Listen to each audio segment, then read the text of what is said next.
All right, guys, a very quick overview of serous cystadenomas of the pancreas, how I've learned to diagnose them. Grossly, serous cystadenomas have a very characteristic appearance. This is the so-called macrocystic variant. There are three variants in all. The macrocystic variant is what you think of as the classic serous cystadenoma, a central scar that is often calcified, surrounded by these large macrocysts. The microcystic serous cystadenoma is somewhat harder to identify grossly because the cysts are tiny. It feels a little like a sponge. Perhaps the most challenging diagnosis, grossly speaking, is an oligocystic serous cystadenoma. The radiologists tend to have problems with these as well, and they either have just one locular cyst, one locule, or it could be a few locules. But generally, this unilocular variant is extremely difficult to identify and distinguish from, say, a mucinous cystic neoplasm. Now, whether it's a unilocular cyst or a macrocystic variant of serous cystadenoma, histologically, they all look very similar. There's a single layer of cuboidal lining epithelial cells, and they have three very characteristic features. I can guarantee you that if you use these three features, you will never ever go wrong. The first is these distinct cytoplasmic membranes. The second is these clear cells. And the third is these round, extremely monotonous nuclei. These to me look like fried eggs, but if you do not eat eggs, that may make no sense to you. Now, in addition to those three features, you can clearly see in these lining epithelial cells, there's a fourth feature that is very characteristic of a serous cystadenoma. It is these thin wall capillary channels that hug. Someone took objection to the word hug, but I cannot find a better way of describing the relationship between these vascular channels, and they are distributed through the length of the cyst. So here's one, here's one, here's one, very closely hugging the lining epithelium. Here it is again, but perhaps the vascular channels are somewhat more subtle in this case, in which case you could try a CD34 stain. Now you don't have to do this. This is above the top, but if you do, you'll see this very pretty vascular network right up against the lining epithelial cells.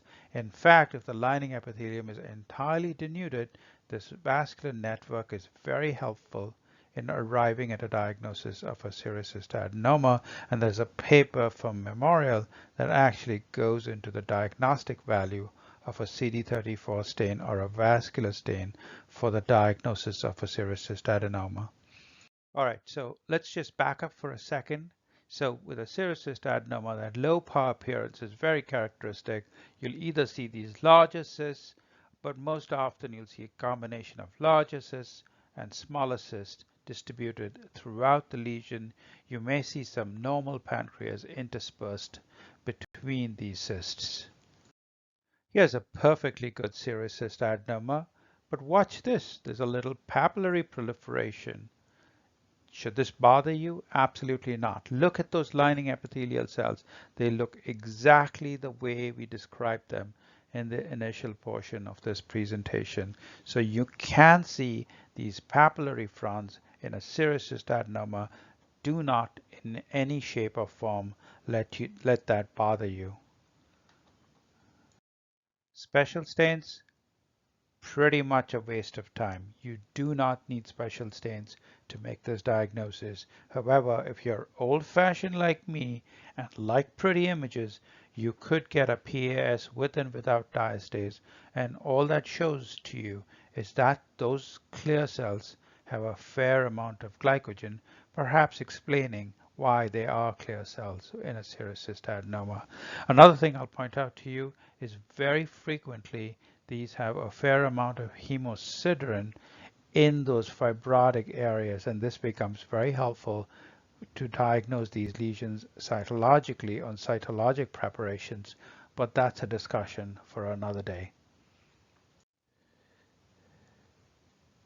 Now, all serous cystadenomas look very, very similar to what I just described. There is one exception to that rule, and that exception is this. Watch this lesion. It looks extremely solid. This, of course, is an artifact. And on intermediate power, this clearly seems to be composed of tubules with very little intervening stroma. Here's a slightly larger tubules, but the more you look, the more of that tubular morphology that becomes apparent. Here you go again. Here are the tubule, here's another tubule, and I swear to you, every time, and this is not a very particularly common entity, but every time I see one of these, the first thing that comes to my mind is not a serous cystadenoma, a solid variant of serous cystadenoma that this is. Instead, the first thing that comes to my mind is a well-differentiated pancreatic endocrine tumor. Chromogranin and synaptophysin is invariably dead negative. My next thought then is a solid serous cystadenoma.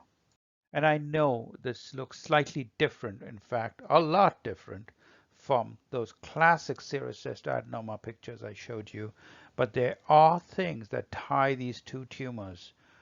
Look at the cytoplasm, clear cytoplasm.